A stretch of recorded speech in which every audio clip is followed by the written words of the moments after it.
Noong 1981, sa isang tahimik na bayan sa Surigao del Sur, nagsimula ang isang kwento ng kapalaran, kasakiman at pamana ng kasaysayan. Isang karaniwang manggagawa, si Berto Morales, ang kasali sa isang proyektong irigasyon ng pamahalaan.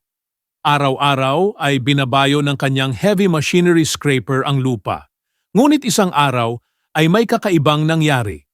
Tumama ang makina sa isang bagay na matigas at tila kumikinang.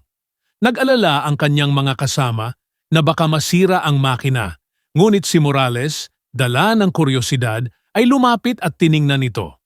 Sa kanyang pagkakabigla, isang gintong mangkok ang sumilip mula sa lupa.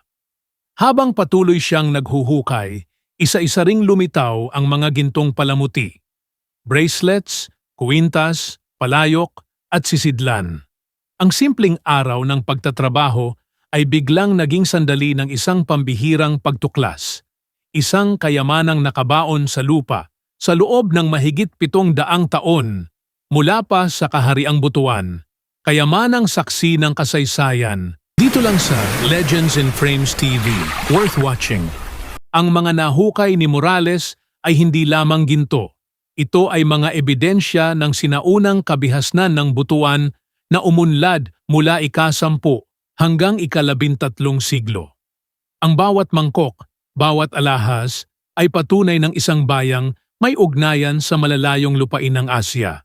May mayamang kultura at maunlad na kalakalan bago pa man dumating ang mga Kastila.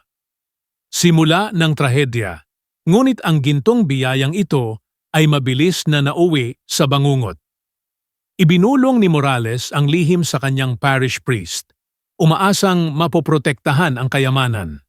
Subalit kumalat ang balita na parang apoy. Dumating ang mga pot hunters at maging mga sundalo, hindi para magbantay, kundi upang makisali sa paghahanap ng yaman. Dumating ang pinakamadilim na yugto nang kinidnap ang pamilya ni Morales. Upang matubos sila, napilitan siyang ibigay ang bahagi ng kanyang natagpuan.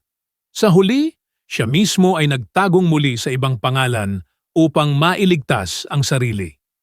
Pagbalik niya makalipas ang ilang panahon, halos wala nang natira. Ang kanyang parish priest ay nagsabing ang natirang ginto ay naibenta na, kasama ng perang kapalit nito. Pagsagip sa ilang bahagi, hindi lahat ay tuluyang nawala. Ilang artepakto ang nakaligtas sa kamay ng mga gahamang mangangalakal. Sa tulong ng Bangko Sentral ng Pilipinas, sa ilalim ni Jaime Laya at ng mag-asawang Leandro at Cecilia Locsin, nakalap at naingatan ang bahagi ng kayamanan. Kung hindi dahil sa kanila, marahil ay matutunaw lamang ang mga gintong ito at ibebenta bilang simpleng commodity. Pagpapakita sa mundo matagal na nanahimik ang kwento ng Butuan Treasure. Ngunit noong 2008, 27 taon matapos itong matagpuan, unang ipinakita ang buong koleksyon sa publiko sa Ayala Museum. Dito nasilayan ng sambayanan ang kinang ng sinaunang sibilisasyon ng Pilipinas. Sa isang bihirang pagkakataon, ilang piling piraso ay naipakita rin sa New York, na nagpatunay sa mundo na ang kasaysayan ng Pilipinas ay mayaman, marangal, at hindi basta-basta matitinag ng panahon. Follow for more video and thank you for watching.